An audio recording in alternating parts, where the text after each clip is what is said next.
when you do crystals, you get the chili cheese fries.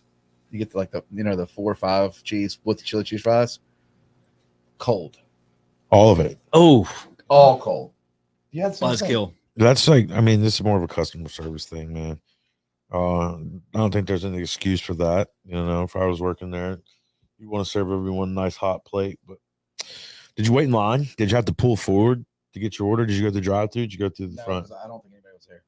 Oh, This is, no, that wasn't the problem. It was but I have dealt with that a few times. I want my bag of Crystal liquid burgers hot. Hot? Cold. Yeah. Now, when you say liquid, yeah, same. Liquid, like when you say liquid, It's like the burgers are like liquid. You get to drink some Crystal burgers. Yeah, they're juicy. Ooh. Yeah. I've had that once or twice. Look at them in a whole new light now. Man, I don't know. I think fast food customer service has really been a shift lately. So that's an all play. I skip fast food, man. Yeah. You don't like fast food? What's your food? I go for raw veggies, raw fruit. That's what I go for, So man. you're a frutivore too? A frutivore? No, I eat what I want to. Shout out to Richard Hawthorne, had a past birthday, 39. Oof, yeah. You look amazing, you frutivore. Yeah. Only eats things with seeds in it. He claims that's the key to a good, healthy diet. Right, because if it doesn't have seeds in it, then it's not natural. Right, yeah. It's been organically compromised. Yeah. Man-made foods. Which, they say the more and more things that they're testing, they're finding plastics in food, which is kind of scary. That makes you want to be the person who acquires it. What made you how many years have you been on this journey food-wise? Yeah, where I do a daily fast. Yeah. About the last 4 years. So what is the difference? All right. So I mean, in a nutshell, you could skip breakfast. So I typically don't eat solid foods until the afternoon every day. And I'm just all liquid. Okay. So I've seen you at Lauren's place. That's making groceries. Shout out. We will plug you. Whenever you're there, is it the same consistency of what you're looking for? Or? Oh yeah, I mean that's a great source, and you can almost tell by where, like how I feel, where the food is sourced. You can tell, man. Like North Mississippi. Maybe not that much detail, but yeah, I mean, like one of the thoughts I had when you said plastics found in foods or whatever. Yeah, I mean, you could almost these apples in the stores, you can almost like cut the wax off of the it's disgusting. apple. Yeah. Where you so I like clean it real good and like scrub it down. But yeah, so I probably fast, I'd say on average 16 to 18 hours a day. And does that one binge meal or is that? So yeah, intermittent feasting. So Okay. when I start eating, man, I smash and I eat what I want to. So yeah, I'm not a frutivore or something like that, but I eat meat and all that stuff. So what are we talking? Describe your meal when you have it. Like a typical day. Yeah. You've waited 16 16 hours. It's time to indulge. Typically it would be wake up 5 a.m. By 6 a.m. I'm drinking espresso and hitting water. I drink a lot of water throughout especially the first part of the day. And then and I'm not a purist with it. So I'll mix like protein drinks and stuff like that with powder, stuff like that. Right. So that'll keep me going until the afternoon when I want to break fast and eat some solid food. And then I'll break fast with like some raw fruit, vegetables, a salad, something like that. Because if you're doing that, man, you don't want to hit it with like some sugar or donuts or something like that. So, No. So your body almost becomes trained to like crave the, better food, but then after I do that and break the fast, then I can, whatever, man, I can eat peanuts, burgers, whatever. M&Ms. Yeah. No, not M&Ms. Sugar's not your. So my mic's. Gary, you said my mic's low. Yeah. All right. Well, I figured that because it sounds weird. I hear it. It sounds weird. It's already. Mine's all the way up. It's got an echo. Echo. Yep. Well, that's what we get. That's what we get. All right, guys. Sorry, guys. We're not perfect. Sounds good to me. Yeah. Yeah. Sounds good. Is that power setting? What? I think so. Yeah. Yeah, check it. Anyway, I'll do a quick shout out to our sponsors. Hey, this episode is brought to you by Golden Gulf Insurance. You ever heard of them, Kevin? I have, yeah. Yeah, great insurance agency. Yeah. I'm a customer myself, and I'll vouch for Golden Gulf all day. Sweet, that's what we like to hear. Any kind of insurance services you need, definitely want to call Golden Gulf. I love it. And then we've also got Loxicom, home automation. Pete Jones, Derek Schemper. These guys will have you rolling in and out of your house. Music playing when you wake up, air conditioning on the setting that you want it on. It's complete home automation. Go look them up. We've also got mattress by appointment in Goche. We will put you straight to sleep. 228-623-7230. Queens, kings, twins, they've got it all. And then finally, Gulf South Productions, Daniel Lozada and the guys, the Gulf South, staging, lighting, shows, concerts. These guys have done it all. They're only getting bigger. They're only getting better. So if you guys have any needs for any of those, go see Daniel Lozada at Gulf South Productions. And we're here with Kevin McMahon, part 2. I'm also a customer of mattresses by appointment. Hey. As well. So, yeah.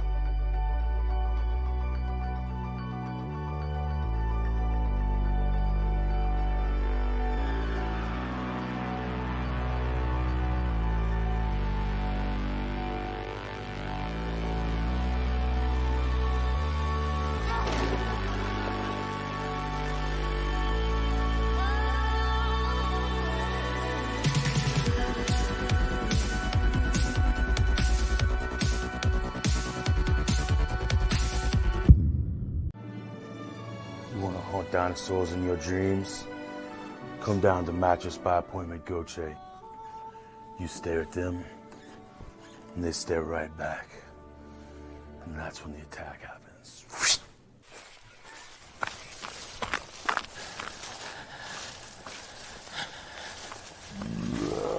Good thing I got a good night's sleep on my mattress.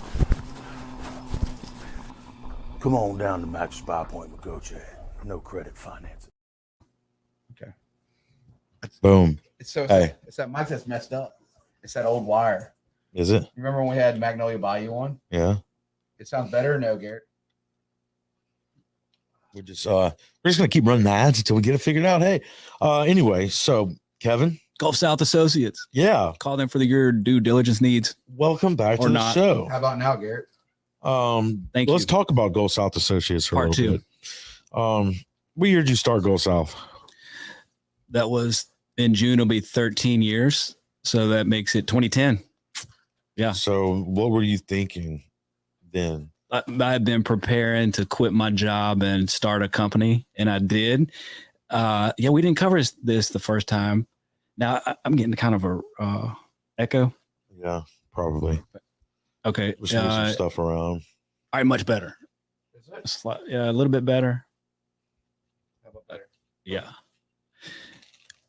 Something happened out in the Gulf on there's a platform out there, MC 252, better known as the BP oil spill. Yeah. That happened. Yeah, man. So the timing on it was crazy. So that's when I quit my job, started a company, and I got a contract with on the BP oil spill. I did. And so that was my parlay into being independent or owning a small company. Yeah.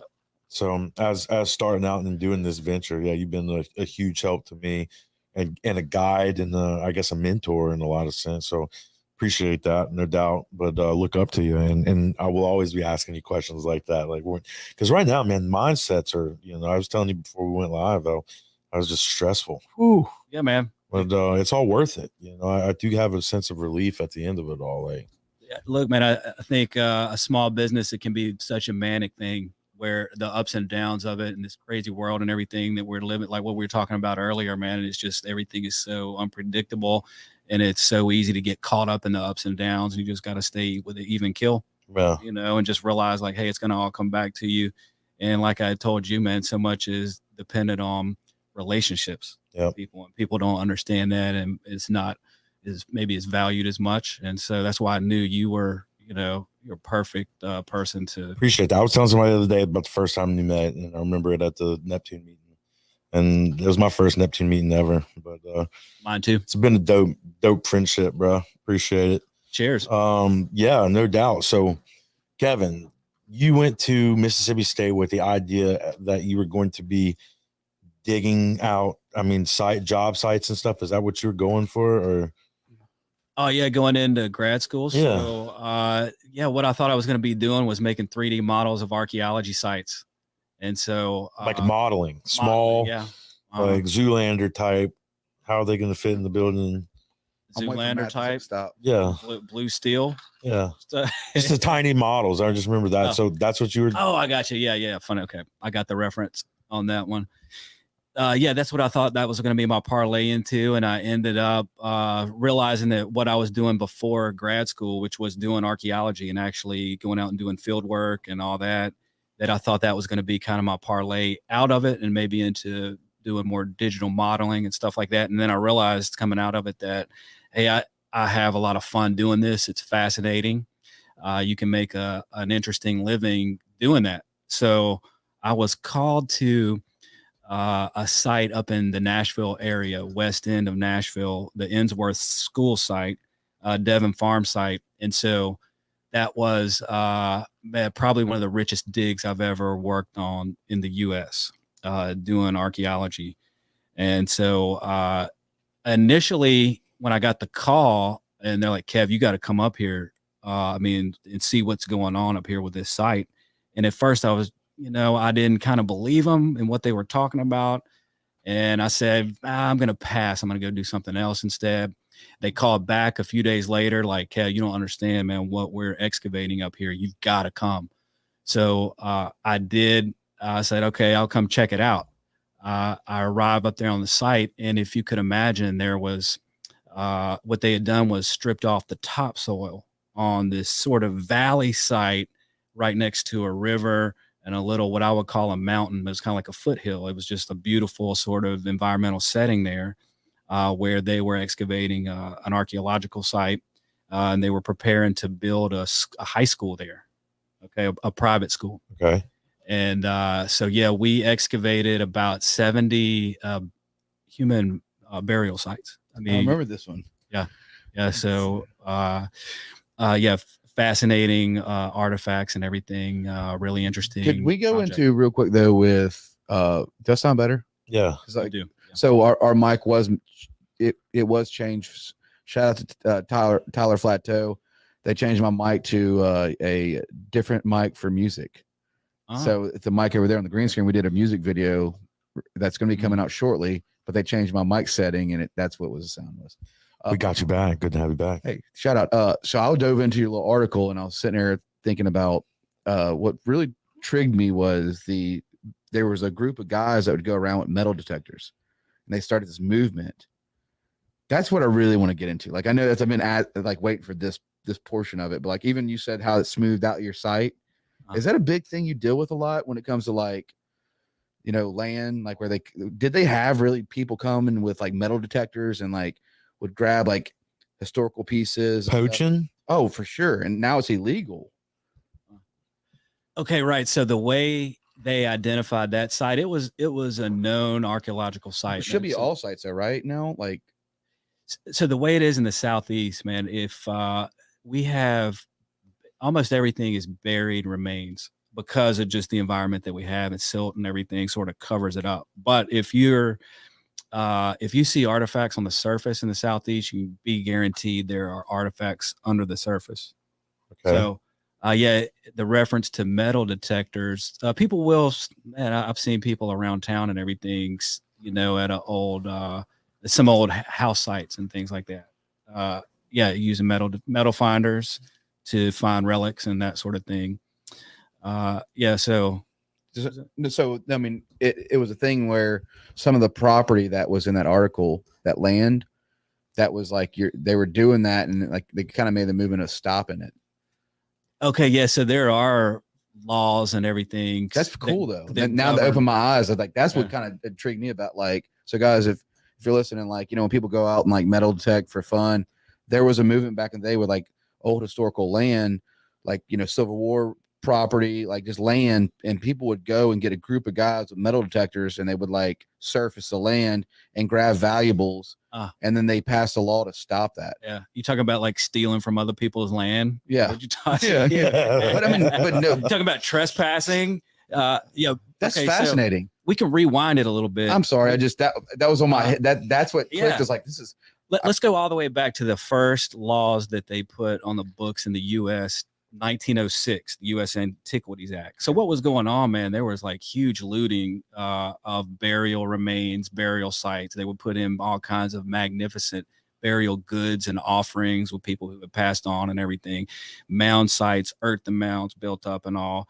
And so there was no guidelines to help protect that and regulate. So people would dig up graves. Oh man, I've encountered some, people will dig up their own relatives if they think there's something, valuable in there. I've seen that at a few funerals. Yeah. I felt gross. No, I just felt the greediness. Yeah. No, I mean, I was up in Tennessee. This is going back probably now 20 years ago. And we were doing a project for the Tennessee highway department where they were widening and building a new road, a new highway or something like that. And we had kind of like, there was kind of a ravine that we had walked down into, and there was an unmarked cemetery there that had tombstones and, grave markers and that sort of thing there. And local pulled up on us and asking us what it was, what we were walking around and everything. And it was just kind of there. We're like, yeah, man, it looks like some grave markers here. And so he's like, yeah, I think these are my relatives. And his last name matched up with one of the names that was on the grave marker. And he's like, yeah, we always wondered where this was. We didn't know exactly where it was. What are you guys finding here? Whatever. So what about that? What is a grave marker for listeners? Like, what is a grave marker? Like a tombstone. It could be Okay. sometimes it could be something, metal. It could be stone. It could be engraved or not, but these were some engraved, some metal. But his question was, even after he kind of realized that, yeah, I'm related to these people, his question was, is it worth anything?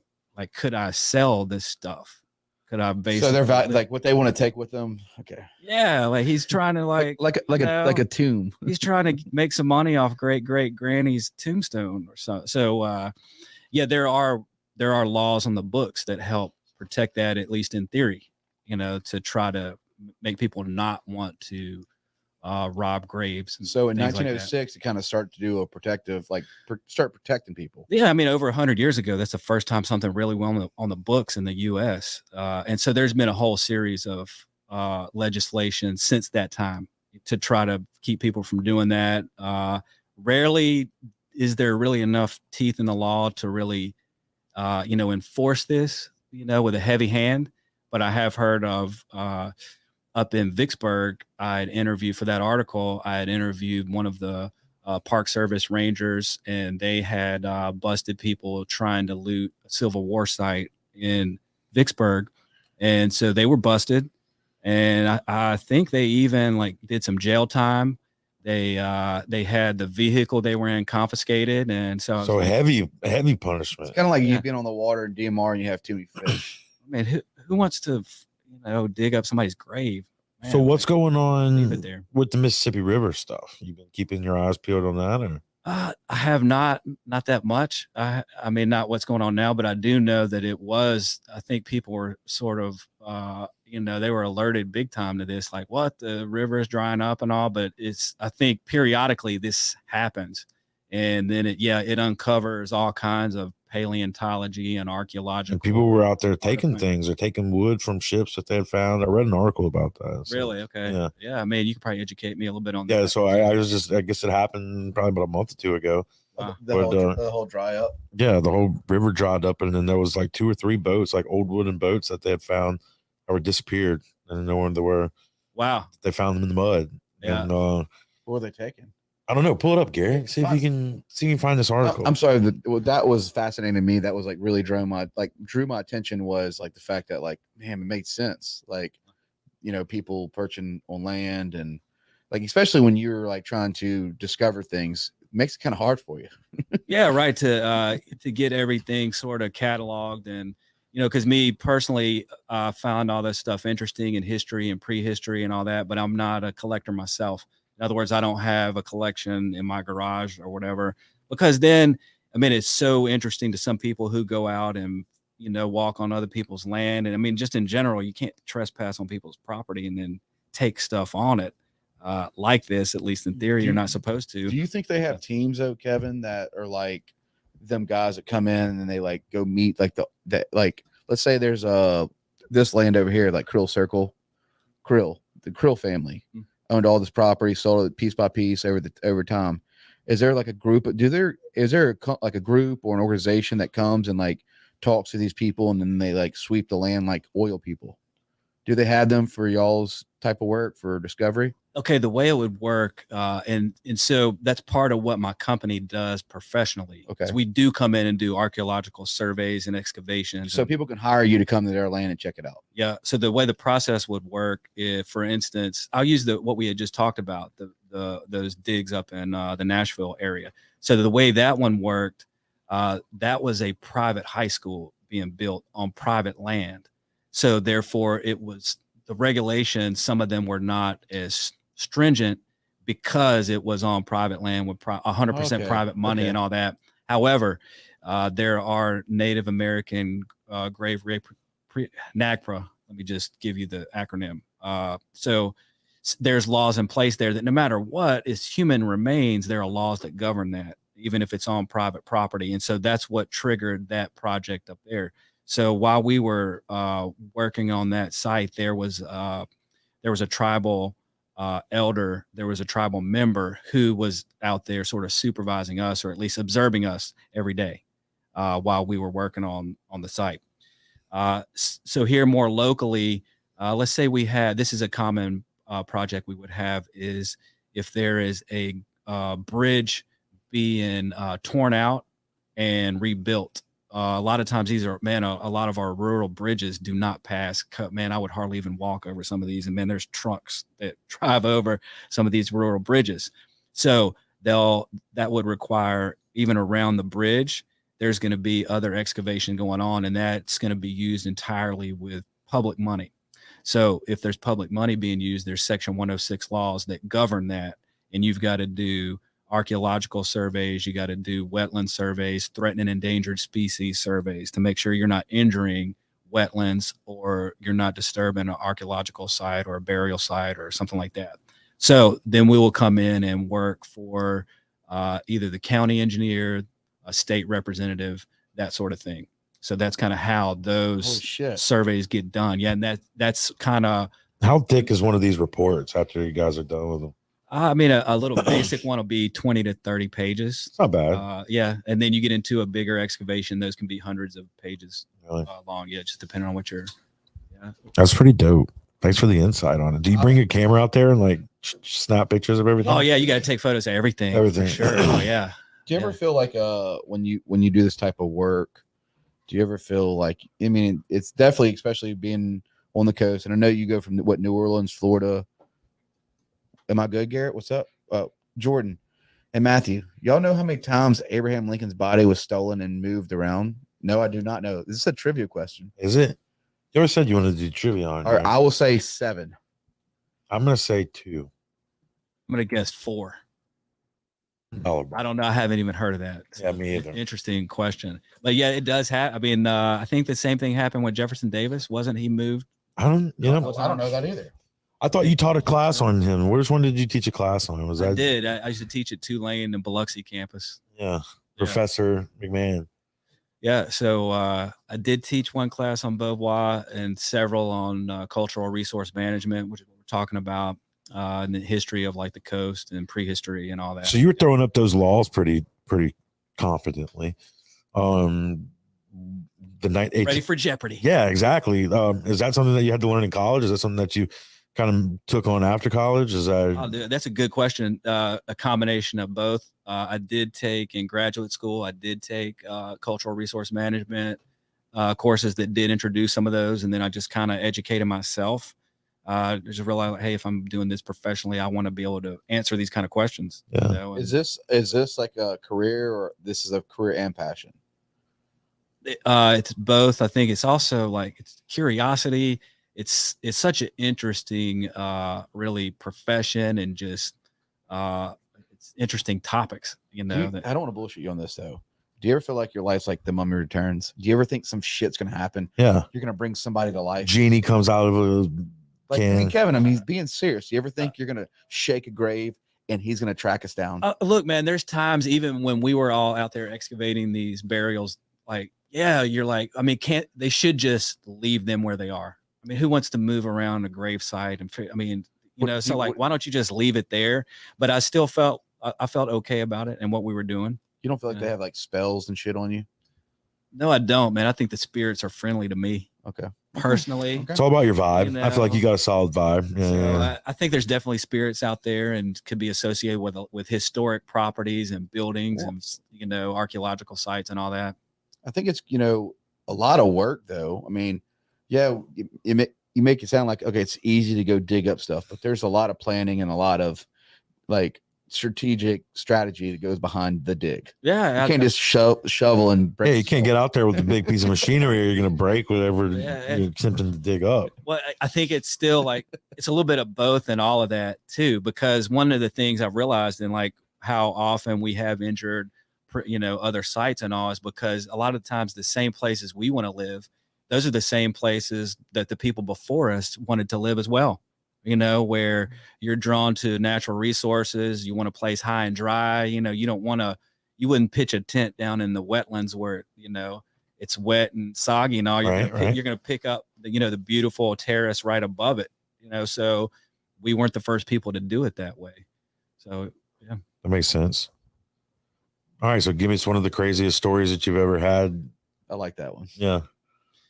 Okay. Yeah. Craziest story. Yeah. Come on. You got some. I know.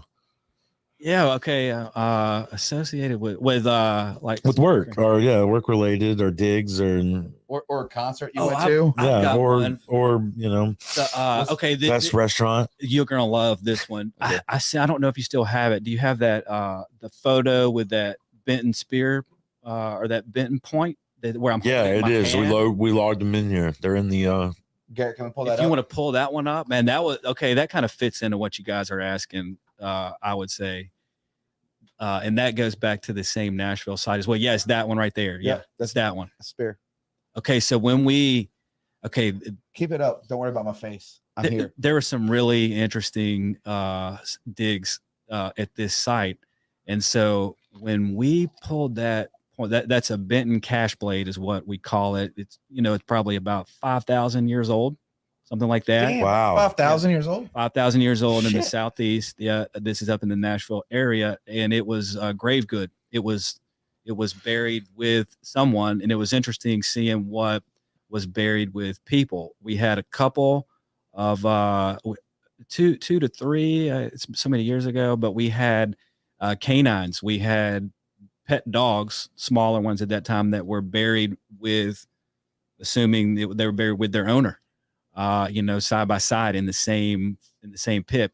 So that spear point a Benton cash blade that was just up there, when we pulled that out, we basically held it like that out in the sun, and man, it changed colors in front of our eyes. It was crazy, man. So I said, what's that made of? Is it rocks? Yeah, it's called chert. Opal. It's called chert. Yeah, chert. It's chert. It's a kind of rock. Okay, never heard of it. Yeah, so that's what it was constructed with. I mean, in the manufacturing on it, it's just will blow your mind, man. How skilled. Who's that young guy right there? That was me. That one's in the how long that's ago down was in the that? Yucatan. That's in Mexico. In the Yucatan, a site called Kiwik, and that was in the year 2002. So it was 21 short years ago. When you got into this though, did you go for the money or did you do it for the passion? Yeah, definitely not for the money. When I decided I was going to be an anthropology major in undergrad at Millsaps College, and I told my granddad that, hey, granddad, I'm going to be a anthropologist. I'm going to be, or at least my major is anthropology. And he said, son, there's one job in the world for an anthropologist, and Margaret Mead has that job already. He was like, you're not going to have a job. And I was like, well, I mean, I know my professors are archaeologists. They have pretty cool jobs. So I'll figure it out. So I think it was, like I said earlier, curiosity. I would think you could say I'm passionate, about it and history and learning these things. No doubt. You're ripping out walls like that. So I think it is interesting. So yeah, that's just kind of what I was sort of a path I was following without a real career plan attached to it. So, it was just, hey, these classes are interesting. I'll keep taking them. The Yucatan dig, was that somebody paid you to go down there and do that? Or was that something that you went on your own or?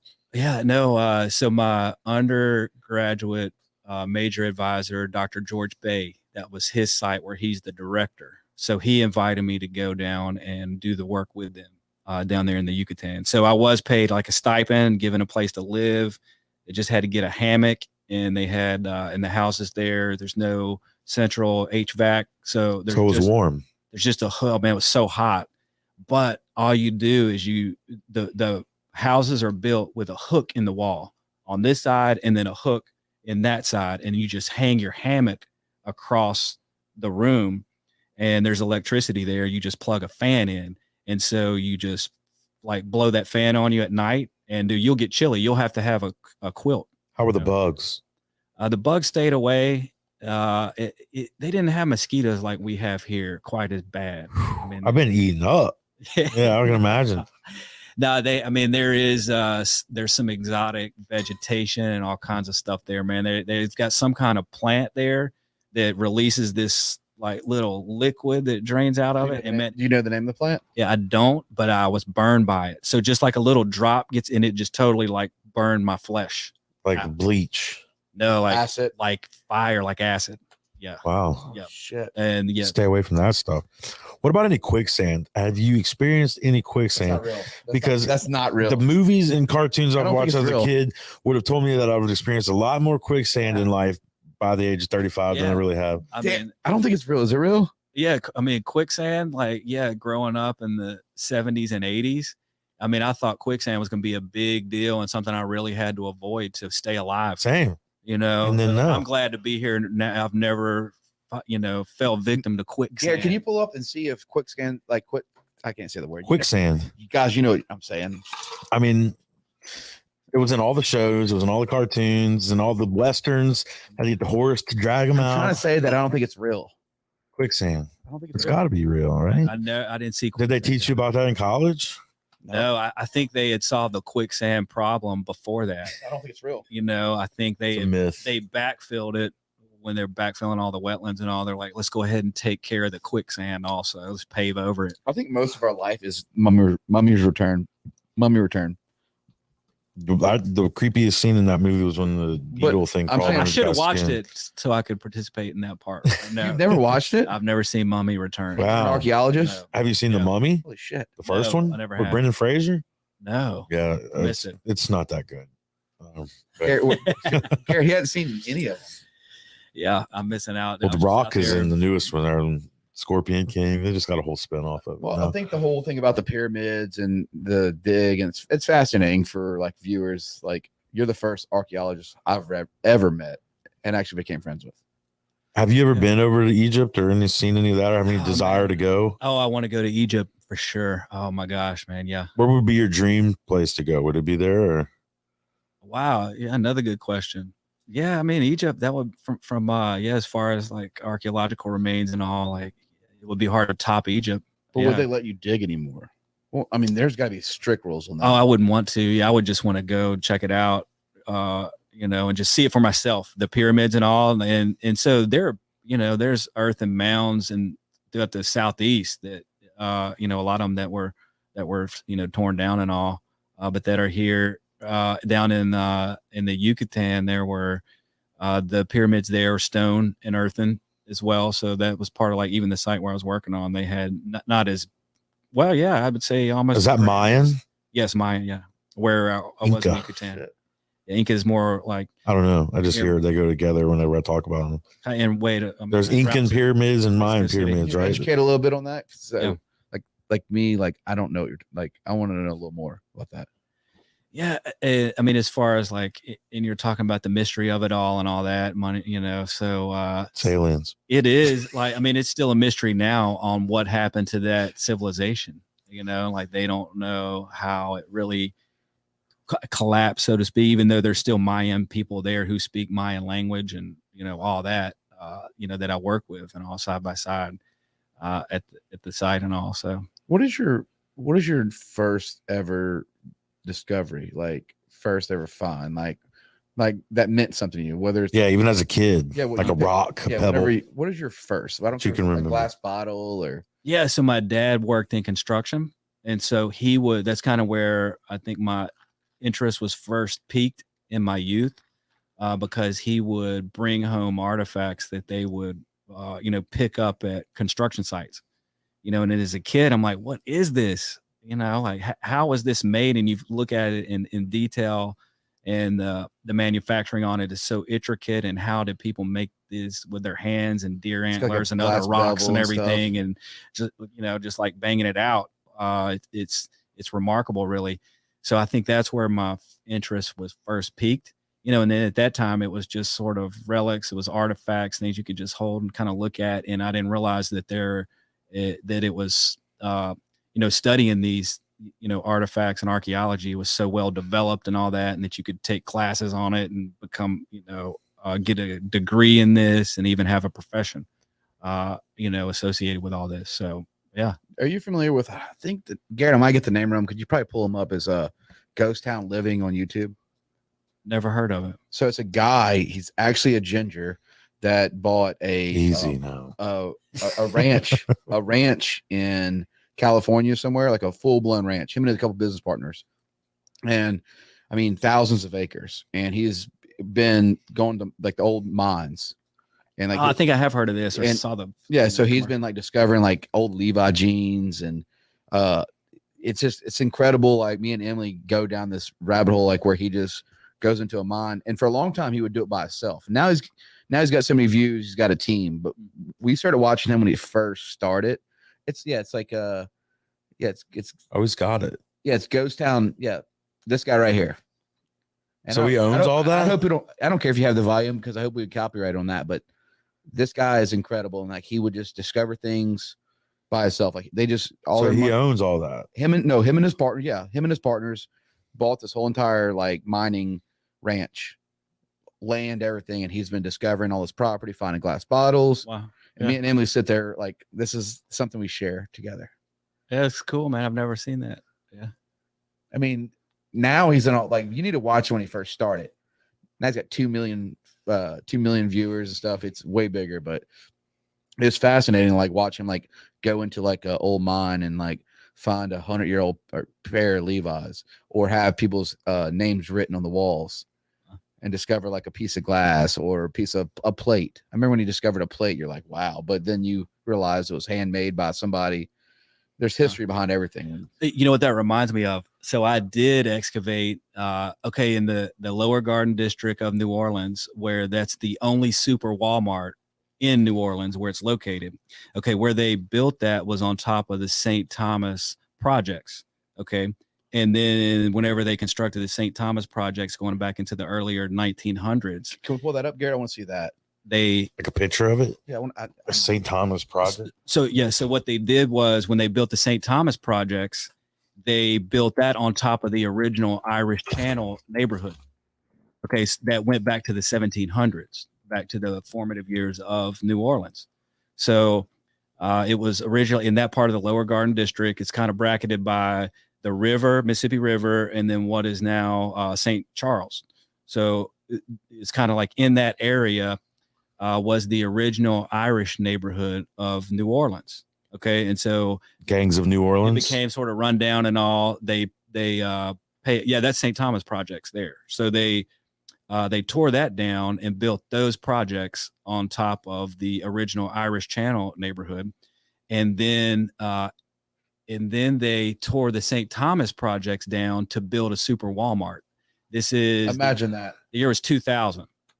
Okay, so I did excavate privies that were under the previous St. Thomas projects that were the original Irish Channel neighborhood.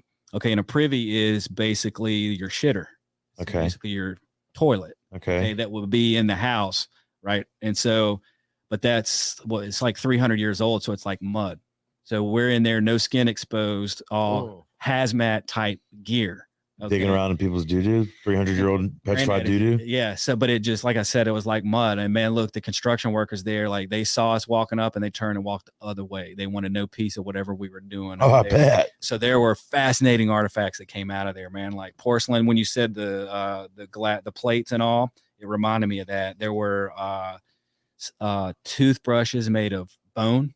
You know, that's pretty cool. See where the bristles would have gone in. There was like porcelain plates that might just be broken a little bit, and that they basically used the privy as a trash pit also. So they would just dump all kinds of stuff in there. And man, up in the Virginias, there was an old musket rifle that was found, like loaded or whatever, that was found pointed up in a privy in Virginia. Booby trap. I mean, you find all kinds of stuff, buried and forgotten. I feel like we should start to use the word privy more often. You like that word? Yeah, instead of shitter. Okay. We're about to get we're live right now. We're gonna hit with no new private dating chat. Don't click on do not click on that link. We have been hit on our live right now with it's got like it's a sex chat. Okay, look, we've got some Chris 17 times total, he says, for Lincoln's grave removal. And then we've got some facts here. Casket was moved 17 times before 1865 and 1901 due to construction. Plotting to steal it and hold it for ransom. Great trivia question. But I wouldn't. I mean, keep bringing it. I don't. Yeah, I'm not big into stealing grays or even messing around with that stuff. I'm with you, like leave it be. But I am a fan of museums. I think they're dope. I feel like I like going in there. I like seeing all the. They're all real though. Do you think a lot of the stuff in the museums are real? It usually probably is real. It's probably originally stolen also. Like we were saying earlier, like stolen from a gravesite, stolen from somewhere, private property. But I do like where they lay it all out, like however they find it, and whether it be in pieces or stuff. And then there's these stories that, go with it. But I'm with Jordan on that. I'll read some of these stories and I look at the artifacts and I'm like, how'd you know the guy's name? Where this was, and how can you prove it was there? So I feel like sometimes there is some creativity that's left to the displayer. And that, man, you're hitting on a lot of good stuff there, and that's one of the things I find interesting on it is the metadata associated with the artifacts and all. And that was one of the things that I was sort of skeptical at first before I got into this, studying it and everything. It was like, how can you really prove that little flake did it came from where it came from? Like, I just don't believe it. And then once you get into it and realize how many years people have studied this and recreated how they might have been manufacturing these things and all that, and the dating that goes into it, and radiocarbon dating, and the all other advances in dating stuff, and how old some of these artifacts are. And it's also the importance of, when we do have these artifacts, keeping the information accurate and associated with the artifacts, where it came from, where it was found, the geographic location, the GPS, all, like how deep it might have been, what was buried on top of it, what was buried under it, all this sort of thing, that when then you pull it out of the ground or you trespass, take it from somebody's property and all, put it in your garage, and it means a lot to you.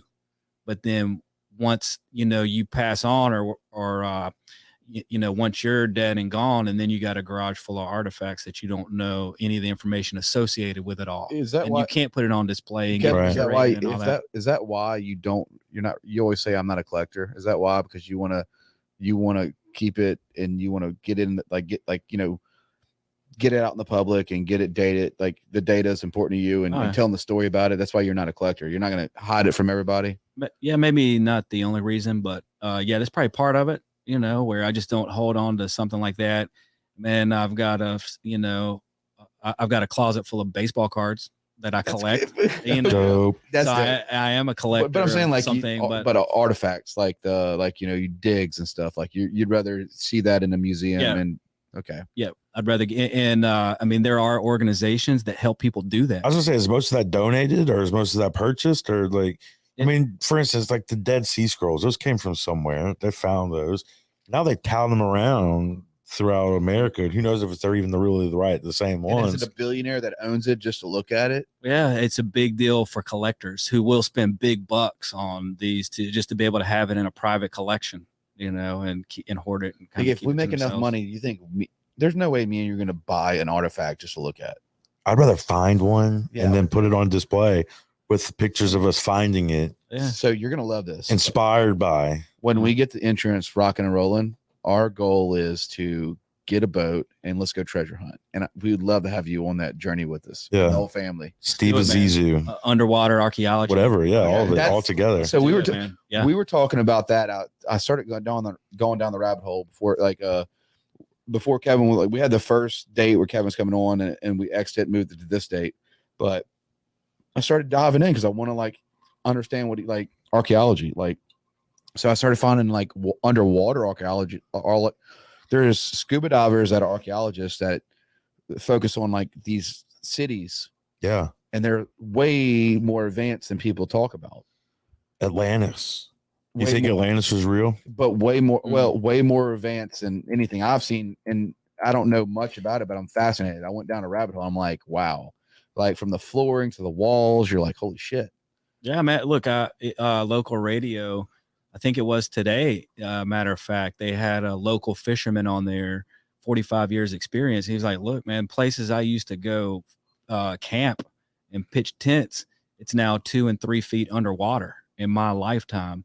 So I think that, there's probably all kinds of underwater give it previous civilizations. 500 I bet years. that exist. 500 years. Yeah, right. Yeah. You go back 500 years, 1,000 years, 5,000 years, and what you might find, We civilizations. got to that old. kidnap them. Can I ask your wife right now? I know she's watching. Can we, would you love to come on that journey with us? Because we're going to steal him anyways. I wonder if she's going to chat. I mean, John said something about the Titanic Museum, so we're supposed to be doing that in Gatlinburg. And she asked Kevin, "Do you only dig on dry land, or can you dig underwater?" yeah, you got to dig quick underwater. Got to dig 'Cause quick he- underwater. No, yeah, I've never excavated underwater. But you have Yes. a guy that scuba dives over here. So we got that. Oh, it's a thing. I didn't just make that up. It is underwater archaeology is a thing. Yeah, I mean, you can get a master's degree in that. Yeah. That seems like so. Every time I would go scuba diving, I would always get bored because I was looking at the same stuff. I would rather have went and looking for things. Yeah. And I remember going down to the Keys and we're diving, and they've got the old Spanish medallions down there. I can't remember what exactly they're called. Yeah. But I went to the museum and they showed how the divers would find them. And the whole time I was down there, I'm just looking for these things. And I'm like, screw the fish, screw the coral. Give me something that's going to make me money or famous or something like that. I'm looking for an archaeology site. Yeah. Artifacts. I mean, right, shouldn't you be, or would you be? Or not everybody's like that though. Or in general. Yeah. I mean, all right. So for however many things have been found, do you think that there's been triple that's not been found, where somebody just walked right by it and not even realize what they were walking by? Oh yeah, more than that. Yeah. Yeah, for sure. Yeah. I mean, many times over. Yeah, it's probably all around us Yeah. now. I mean, even under us where we are now. So, all right, here's something I saw not too long ago out at Chandelier. I don't know how real this is, but they were claiming that there's pyramids out there that are Can we pull that out? underwater. Oh, I haven't heard about that. Yeah, It's pull there. that article up, Garrett, if you can. So Jamie said we're cool. Like she literally just said, we're good. You can go. He can Honest- come. Yeah. honestly, the whole goal though is we make enough money. Our boat's big enough. We're all going. Okay. My son will be on that boat. Hit the green light. I'd rather Oliver see that for sure. Oh, sweet. I was just diving in and Thank you, babe. Okay. discovering treasure chests. So, What if we find our own? Honestly, what if we find a pirate ship? What if we just? like the Goonies. But what if I'm making y'all what if I'm making margaritas? I'm making my own recipe. Let me do my own margaritas. I'm like, guys, we're searching. All of a sudden, families around us, and then you just dive off, and then we find a pirate ship. That's where I want to be in life. Man, we could do some recon on that. And I mean, you could really be more calculated where you want to dive. Yeah, no You know? doubt. I already know some spots out towards the Bahamas. There's all kind of deep water holes. But I'm saying that's my dream. Like we're gonna have a big boat. We're all gonna be on it, and I'm gonna be making some. Oh, here it is. Is this it? The lost city of New Orleans. Hey, you can pull us. Hey, Garrett, pull us off that camera so we can see the full screen of it. 1,200-year-old lost city of New Orleans. 12,000. Oh, Can't read Lost it. city Yeah. off New Orleans I need coast. glasses.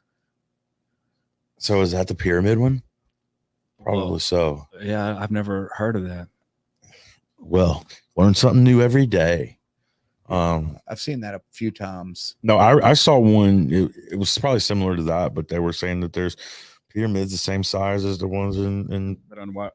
Man, look, have y'all ever flown over the Bermuda Triangle? no, but I went through it on a Boat? ship. Oh, shit, yeah. No, What? man. So And I made it. I mean, from a plane, from however many thousand feet up, I mean, there were so many boat wrecks that you could see there, shipwrecks in that area. Man, there's thousands of shipwrecks that have never been sort of recorded and all Touched. that. Yeah. All right, so back to you're saying trespassing if you go on someone's land. They say the rule on the water. Yeah, that's the one I saw So right there. Amateur archaeologist. What is an amateur archaeologist? He's not an archaeologist. Avocational. Yeah. He probably looks like he does it. One But time. you like okay. So there's a different level of archaeologists. Oh yeah, you got avocation. There's a lot of avocational archaeologists out there. Are you at my house right now though, and you're the real deal? Okay. Okay. Cheers, man. Thank you. You're the real deal. All right. You're the only one I know. So I guess back to the ships being sunken underwater. They say if it's on the ocean floor, then it's free property, right? Okay. Yeah. So the way that works is let's just start from, let's say, mean high tide along the Mississippi coast. Okay. Okay. Because each state is different on basically it's land survey laws. Okay. So the way it works in Mississippi and the judge is ruling on it, he said, if you can float or, a toothpick, if it's enough for a toothpick to be able to, whatever, what am I trying to say here? Float on water or Okay. whatever. That upland from there belongs to the state of Mississippi. On the other side, inland on that is private property. And then to the south is state waters. And then the state waters go out about 7 miles. Okay. Like even beyond the barrier islands, and all Yeah. that, beyond Ship Island and all that. Then you hit U.S. waters. And then beyond that, you hit international waters. So then you get into international waters, and that's probably more of a gray area where it's more of a free for all. All right. Okay. But if you're within those 7 miles, it belongs to the state of Mississippi. Okay. So then, like, once you get out beyond that, then, hey, let's go ahead and do some underwater archaeology out there. So if you do find something and like say you get further out and you find it in another like closer to another country, it's a legal battle. Yeah, I'd say watch your back out there. Whatever. For pirates And everything. Somalian pirates. Whatever. So I saw a guy recently found like an old battle sword, Wow. and it was like corroded and crusted in barnacles and stuff. Here, can we find a picture of that? It was just like a couple months ago, but apparently, like you said, it had shifted to the top. I don't think he I got said a he picture had looked very far for it. It just kind of popped up. But you're saying that that's normally the case, and there's most definitely stuff underneath it, right? Yeah, sure. Yep. What would make it pop up? A tornado, hurricane, big land? And where was Ship. this? I don't remember. That's it right there. That's what does it say? Rare battle sword just found in Sweden. Wow. But look how perfect that looks. And like, Is that embedded in our stone? no, because I saw a picture of him holding it. Okay, so that's just like the background that they put. Yeah, it's not the sword in the stone, but it would be really cool if it was. But that stuff kind of pops up all over the place. You hear about kids finding dinosaur bones in their backyards and stuff like that. Have you ever found any animals or prehistoric animals or anything like that? Yeah, that's paleontology. Not even close. It's not exactly what I do or what an archaeologist does. Deeper, but deeper digs. We do find faunal bones. Yes, like I said, with the canines in there with the human, remains and all, and then it is not uncommon to find faunal bones at an archaeology site. What about fossils? Or is that still paleontology, or is that? Yeah, and they even. I'm still torn on the difference in my mind. Even Native Indians use sometimes fossils as their artifacts. So I've seen artifacts that were rocks, tools and whatever that were made out of rocks, out of fossils as well. Crinoid fossils. You see all kinds of cool stuff. What's crinoid? it's like it's like a prehistoric like animal that or that fossilized, and they were using for beads and that sort of thing. Super tight. Just getting educated here. I'm trying to keep our guests up to date on what to expect here.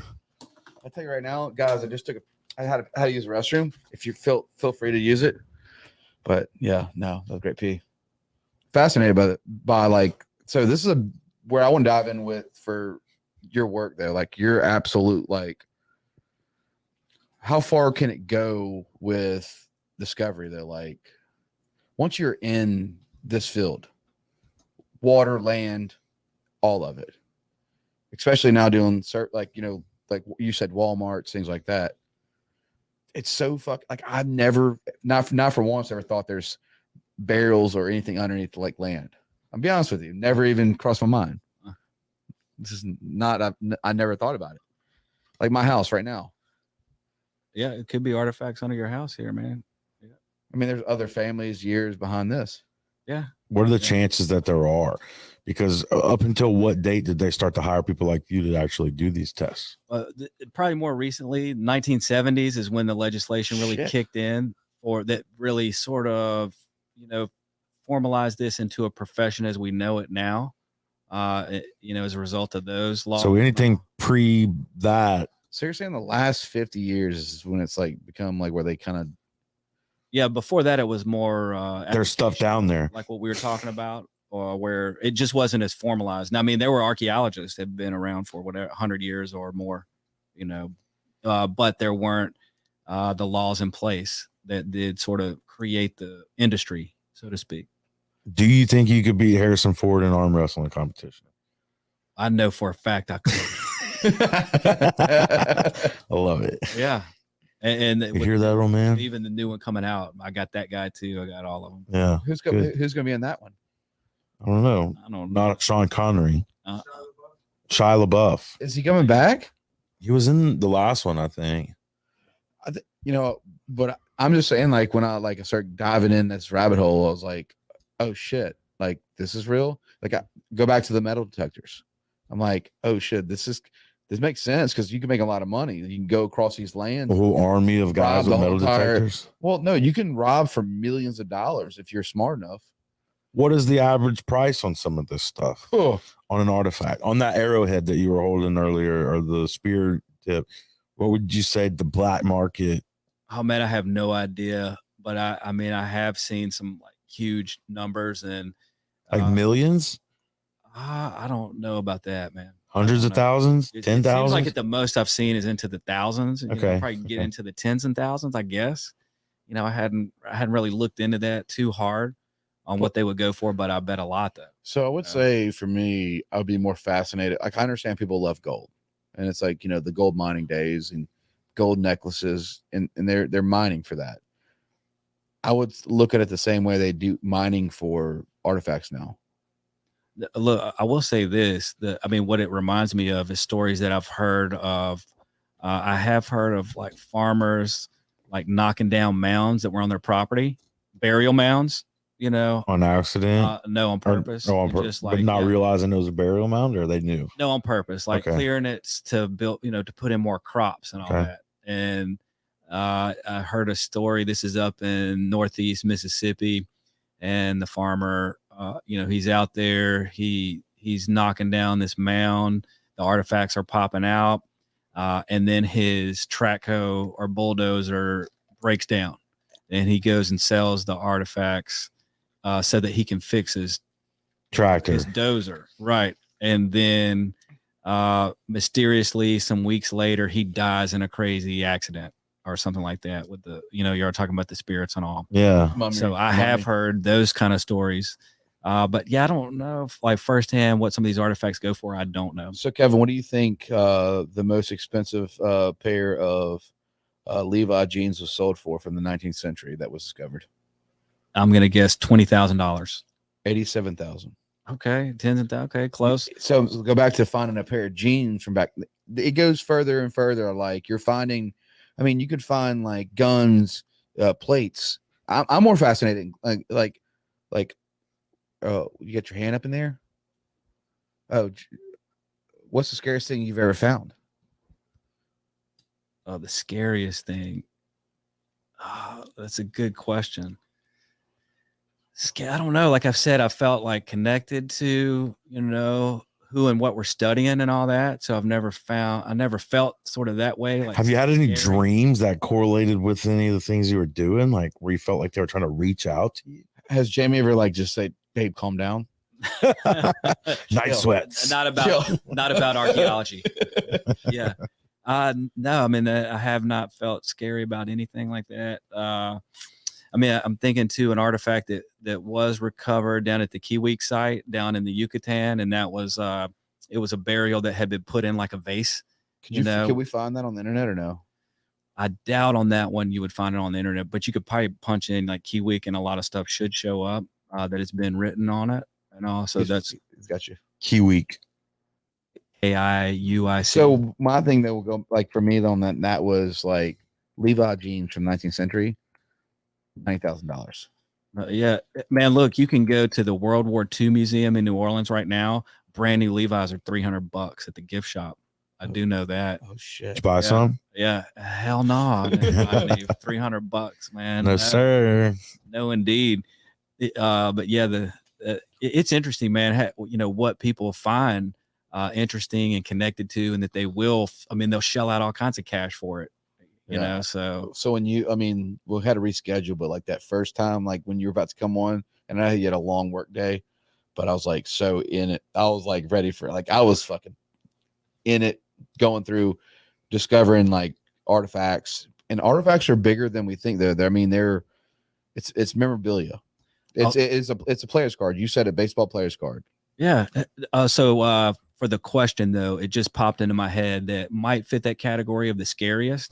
And I'll go back to the Ensworth site up in Nashville, and there was evidence. There was one of the burials that we excavated was half burned. I mean, it looked like it had, the person had been burned at the stake. Oh wow! It looked like sacrifice, something like that. Like somebody was tied down and burned. It's probably in the South. It's probably like some witchcraft shit. So I'd say that would be the scariest thing if you like looking back on it. That would be kind of unsettling. I'd say. Yeah, that one was kind of disturbing. If we get enough money, could we start getting into some serious shit? I'll dig with you. You can teach me. I'm down. I don't really care about. You should probably start in your backyard. I don't care about finding dinosaurs, but I really care about finding like more spoons, forks, knives. Yeah, because like the fact that Garrett, can we pull up a fact of like a bone out of a toothbrush made out of bone? That's the shit I'm into. What about that was cool. A brush made out of bone? Hey, they're there. They're called the verticoli. Nice. All right, so Kevin, you're definitely going to come back on the show because we're going to make a theme of this where you keep coming back on and telling stories and eventually I think find that toothbrush. We're definitely going to need to go do some digging together. So you need to find us something. We've got something up our sleeve that we may or may not release here soon. Okay. I don't want to talk about that just yet. We're probably going to break it. You caught me, man, because I was about to. Yeah, but I do know shit. That's yeah. That's pretty weird. We're definitely going to break into a safe. That's what it looked like without the teeth in it. So the teeth had fallen off. That's fucking strange. So it was just the bone, right? But you could see where they had made the little holes in there to attach the teeth to the bone. Yeah. Well, interesting. I would not want to brush my teeth with that. No, this is fucking fascinating though. Like I want to like discover shit. Now I want to dig. There's digs you can volunteer on. Yeah. Is there anything local? Anything local? Yeah, there should be local groups. There's state groups, the MAA, Mississippi Archaeological Association. No, I want to dig with you. Okay, we can sign up for a volunteer. I mean, they have digs where you're not just going on a survey and guessing, making an educational guess on where remains could be. You can go volunteer where they know for sure there's already a site there. And where you can go, on digs. And so I think it's because you're fascinated by, like, you love this.